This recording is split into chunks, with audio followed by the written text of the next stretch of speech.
یہ موقع ضائع کیا تو جنگ ناگزیر ہو جائے گی۔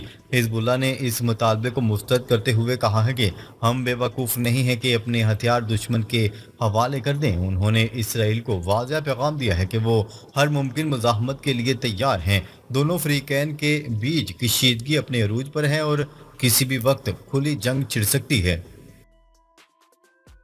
چین اور روس کی یمن و حزب اللہ کو خفیہ مدد، امریکہ کو روکنے کی عالمی حکمت عملی۔ چین اور روس کی جانب سے یمن، حزب اللہ اور دیگر مزاحمتی گروہوں کو خفیہ انٹیلیجنس اور تکنیکی مدد فراہم کی جا رہی ہے۔ چینی وزارت خارجہ نے یورپی یونین کو واضح طور پر بتایا ہے کہ روس کو یوکرین میں شکست نہیں ہونے دی جائے گی۔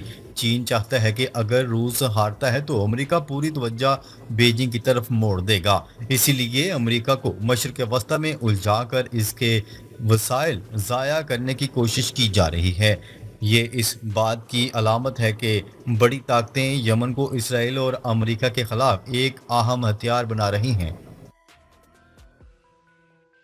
برازیل میں ہونے والی برکس سمٹ میں بڑی طاقتوں کی شرکت۔ برازیل میں جاری برکس سربراہی اجلاس میں دنیا کی بڑی طاقتیں بھرپور شرکت کر رہی ہیں۔ چین، روس، بھارت، سعودی عرب، ایران، جنوبی افریقہ اور دیگر اہم ممالک اس اجلاس کا حصہ ہیں۔ اجلاس کا مرکزی محور عالمی طاقتوں کے لیے اتحاد اور معاشی و دفاعی تعاون پر ہے۔ چین کے وزیر اعظم اور روس کے اعلیٰ حکام کی موجودگی سے اجلاس کی اہمیت مزید بڑھ چکی ہے۔ اس اجلاس کو عالمی طاقتوں کے درمیان بدلتے ہوئے اتحاد کی علامت سمجھا جا رہا ہے۔ چین اور روس کی مشترکہ حکمت عملی پر نیٹو کی تشویش۔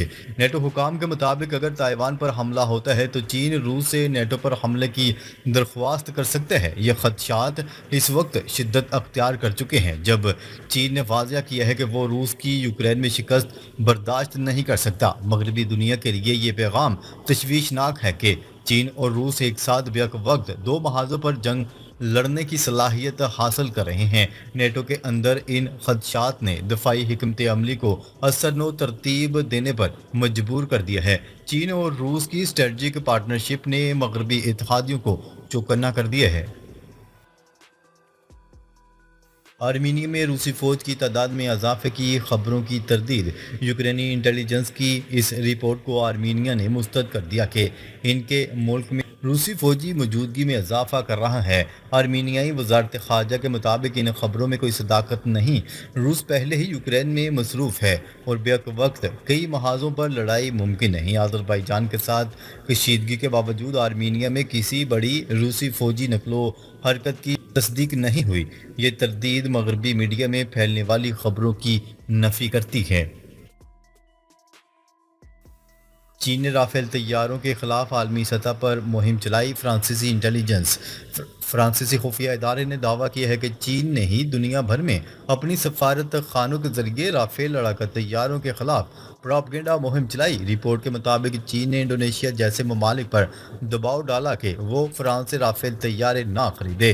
چین نے پاکستان اور بھارت کے درمیان فضائی جھڑپوں کو بنیاد بنا کر اپنے بنائے گئے طیاروں کو بہتر قرار دیا۔ اس کا مقصد رافیل لڑاکا طیاروں کو عالمی سطح پر بدنام کرنا اور چینی دفاعی مصنوعات کو فروغ دینا تھا۔ یوکرین پر روس کے شدید حملے، دارالحکومت کیف سمیت جنوبی علاقوں میں دھماکے۔ روس نے ایک بار پھر یوکرین پر شدید حملے شروع کر دیے۔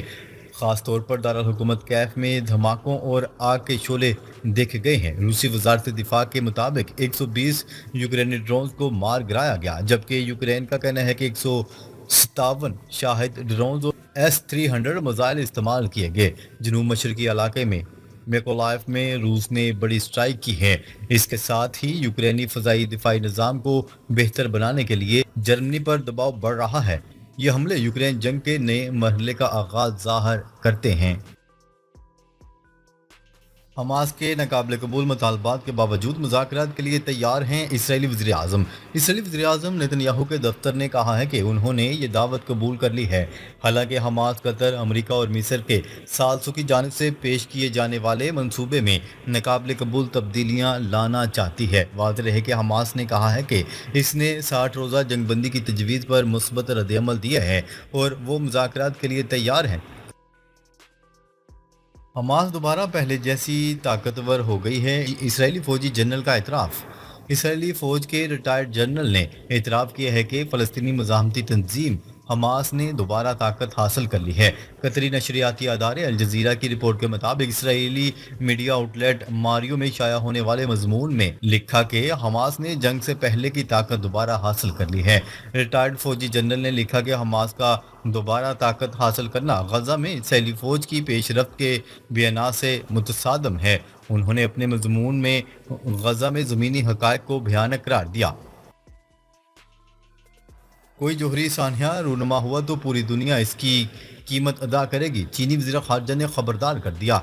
پیرس میں فرانسیسی وزیر خارجہ کے ساتھ مشترکہ پریس کانفرنس میں چینی وزیر خارجہ وانگ ای نے کہا ہے کہ اگر کوئی جوہری سانحہ رونما ہوتا ہے تو پوری دنیا اس کی قیمت ادا کرے گی۔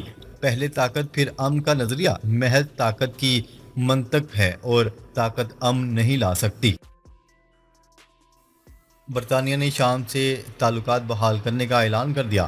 تفصیلات کے مطابق شام کے دورے پر موجود برطانوی وزیر خارجہ نے اعلان کیا ہے کہ برطانیہ شام کے ساتھ تعلقات بحال کر رہا ہے۔ انہوں نے کہا ہے کہ نئی حکومت کی حمایت کرنا برطانیہ کے مفاد میں ہے۔ اس کے علاوہ برطانیہ نے شام کی مدد کے لیے 94 ملین پاؤنڈ دینے کا وعدہ بھی کیا ہے۔ آپریشن سندور کی ناکامی کی ذمہ داری ایک دوسرے پر ڈالنے کی کوششیں، بھارتی حکومت اور فوج آمنے سامنے۔ بھارتی فوج اور حکومت آمنے سامنے آ گئیں۔ آپریشن سندور کی ناکامی کی ذمہ داری ایک دوسرے پر ڈالنے کی کوششیں شروع ہو گئیں۔ بھارتی deputy army chief lieutenant general Rahul Singh کا FICCI ٹیکنیکل فورم پر خطاب کھلے الفاظ میں اپنی شکایت کو ریکارڈ پر لانے کی کوشش ہے۔